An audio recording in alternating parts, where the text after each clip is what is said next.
छोटे से शहर में एक लड़का रहता था। नाम था राहुल। वह गर्मी की छुट्टियों में अक्सर अपने नाना जी के घर जाया करता था। नाना जी एक बहुत ही शांत, समझदार और प्रकृति से प्रेम करने वाले बुजुर्ग आदमी थे। उनके घर के पास एक सुंदर सा बगीचा था, जहां वो हर दिन पौधों की देखभाल करते थे। एक दिन राहुल ने नाना जी से पूछा, नाना जी, मैं बड़ा होकर एक सफल इंसान बनना चाहता हूं। क्या आप मुझे बता सकते हैं कि सफल कैसे बना जाता है? नाना जी मुस्कुराए और बोले, इसका जवाब मैं तुम्हें एक अनुभव से दूंगा। चलो मेरे साथ। वे दोनों नर्सरी गए और वहां से 2 पौधे लेकर लौटे। घर आकर नाना जी ने एक पौधे को एक गमले में लगाया और घर के अंदर रख दिया। दूसरे पौधे को घर के पीछे की खुली जमीन में लगा दिया। फिर नाना जी ने राहुल से पूछा, बेटा, तुम्हें क्या लगता है कि इन दोनों में से कौन सा पौधा भविष्य में ज्यादा अच्छा और बड़ा बनेगा? राहुल थोड़ी देर सोचता रहा और फिर बोला, नाना जी, जो पौधा घर के अंदर है वही ज्यादा अच्छा बढ़ेगा, क्योंकि वह सुरक्षित है। बाहर वाले पौधे को तो धूप, आंधी, बारिश और जानवरों जैसी बहुत सारी मुश्किलों का सामना करना पड़ेगा। नाना जी मुस्कुराए और बोले, ठीक है बेटा, तो चलो देखेंगे कि आगे क्या होता है। छुट्टियां खत्म होने के बाद राहुल अपने घर लौट गया। 5 साल बाद राहुल फिर गर्मी की छुट्टियों में नाना जी के पास आया।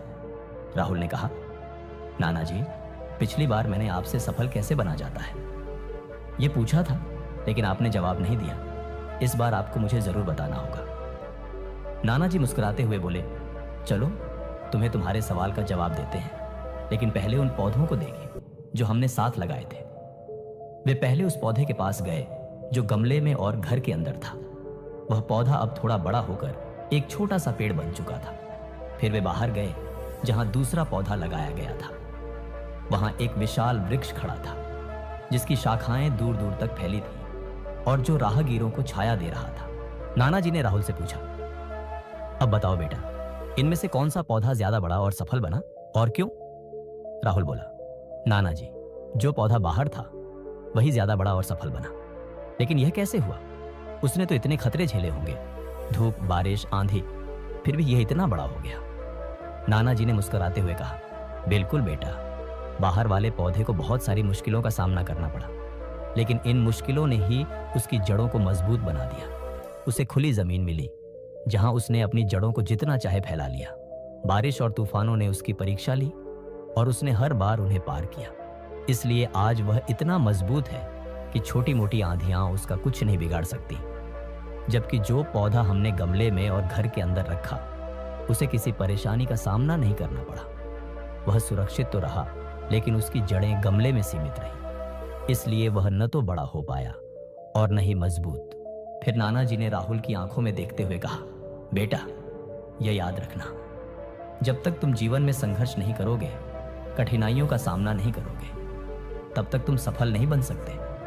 अगर तुम सिर्फ आराम और सुरक्षा की तलाश में रहोगे तो तुम्हारी तरक्की रुक जाएगी। लेकिन अगर तुम संघर्ष करने को तैयार हो तो कोई भी लक्ष्य तुम्हारे लिए असंभव नहीं रहेगा। इसीलिए परेशानियों को दुश्मन मत समझो, बल्कि उन्हें अपने जीवन की सीढ़ियां मानो, जो तुम्हें सफलता की ऊंचाई तक ले जाएंगी। राहुल गहरी सांस लेकर उस बड़े पेड़ की ओर देखने लगा। नाना जी के शब्द उसके मन में गूंजने लगे, जिन रुकावटों को हम अपनी जिंदगी के दुश्मन समझते हैं, वही रुकावटें हमें और मजबूत बनाती हैं और हमें सच्ची सफलता की ओर ले जाती है।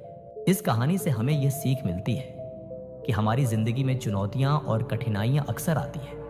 कभी हालात हमारे खिलाफ होते हैं तो कभी रास्ता धुंधला दिखता है, लेकिन यही चुनौतियां हमें निखारती हैं, हमारे अंदर छिपी ताकत को उजागर करती है। जैसे बाहर लगे पौधे ने आंधियों, बारिश और धूप का सामना करके खुद को एक विशाल और मजबूत वृक्ष में बदल लिया, उसी तरह जब हम मुश्किलों से डरने के बजाय उनका सामना करते हैं तो हम भी अंदर से उतने ही मजबूत बनते हैं। आरामदायक जिंदगी भले ही सुरक्षित लगे, लेकिन वह हमारी असली क्षमता को उभरने नहीं देती। जो लोग कठिनाइयों से भागते नहीं बल्कि उन्हें स्वीकार करते हैं, वही एक दिन सफलता को हासिल करते हैं, क्योंकि सफलता केवल सुविधाओं में नहीं बल्कि संघर्ष के रास्तों पर चलने से मिलती है। अगर आपको यह कहानी पसंद आई हो तो कृपया इसे लाइक करें और अपने दोस्तों के साथ शेयर करें।